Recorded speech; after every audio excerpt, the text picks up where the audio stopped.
for sharing with us your thoughtful testimony on the resistance. So Bay County, I have one question to ask you. Are you guys fired up? Yes! Are you guys ready to go? Yes!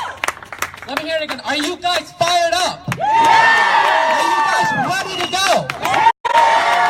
Awesome, awesome. So let me introduce myself. My name is Rezwan, and I'm a Muslim immigrant from Bangladesh.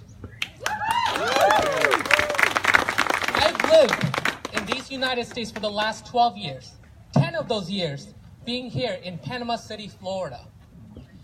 This city is my home, and I like to express my sincere gratitude for the opportunity to speak here at home. Today, I'd like to share a story of an immigrant. As the economic conditions of his country got worse, he knew that for a better life for his children, he needed the freedom and opportunity that was promised to him by these United States.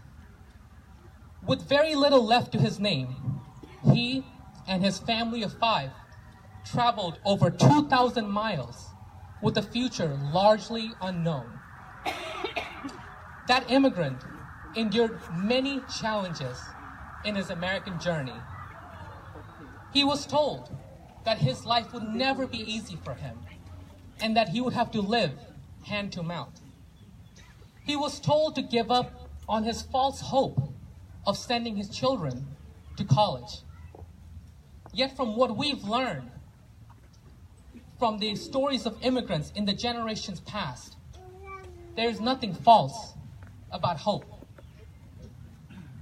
Amidst all the doubt, amidst all the negativity, that immigrant continued to work hard, provide for his family, and a few years later, established his own business here in Panama City.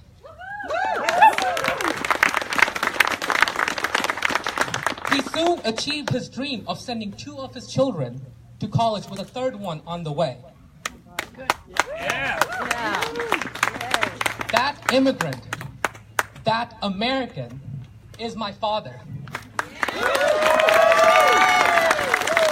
And only in America is my father's story ever possible.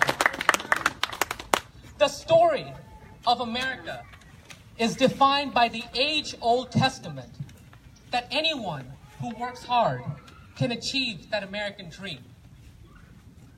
Like my father, millions of immigrants journey thousands of miles in pursuit of that American dream. Yet, for the last year, the pursuit of the American dream pursued by immigrants have been threatened. It's been 1 year since the inauguration of Donald J. Trump.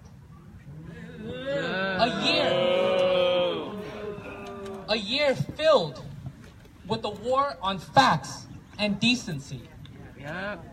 A year where the president threatened the health care of millions of Americans to score political points with his donors. A year where refugees seeking to flee war-torn countries were dehumanized and turned away. This past year, the dreams of 800,000 Americans, dreamers, were threatened by the president. For those 800,000 dreamers, America is the only home that they've ever known. Their lives shouldn't be used as bargaining chips to score political points, to make campaign promises, and to build unnecessary walls.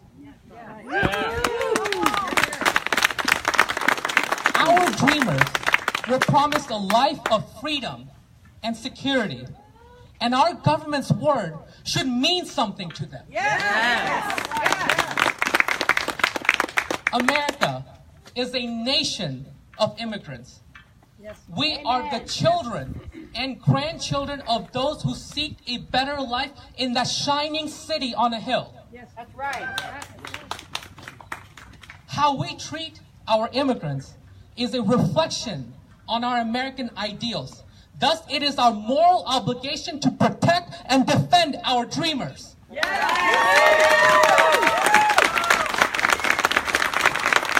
I understand that we've had a difficult year with the person in charge.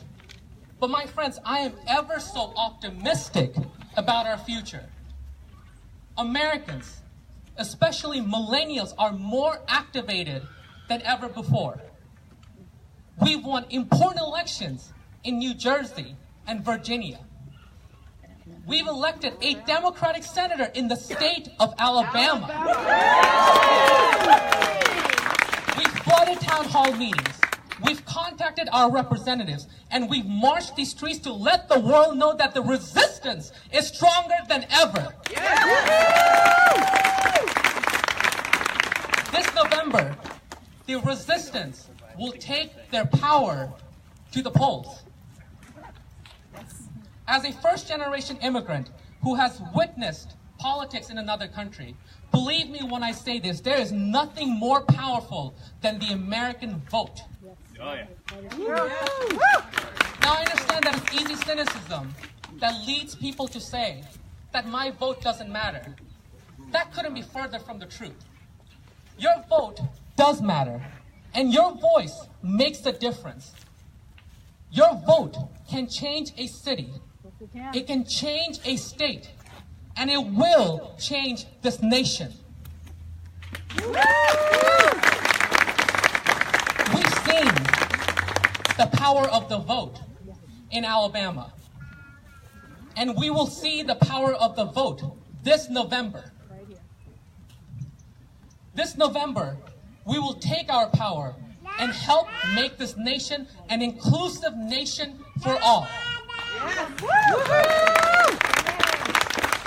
Panama City, let us continue to be the city that welcomes immigrants in pursuit of that American dream. Let us be the ones to say that it is immoral when politicians bargain with people's lives, when they write laws that put profit over people. Let us be persistent. Let us be powerful. Let us be courageous. And let us vote. Thank you. God bless you.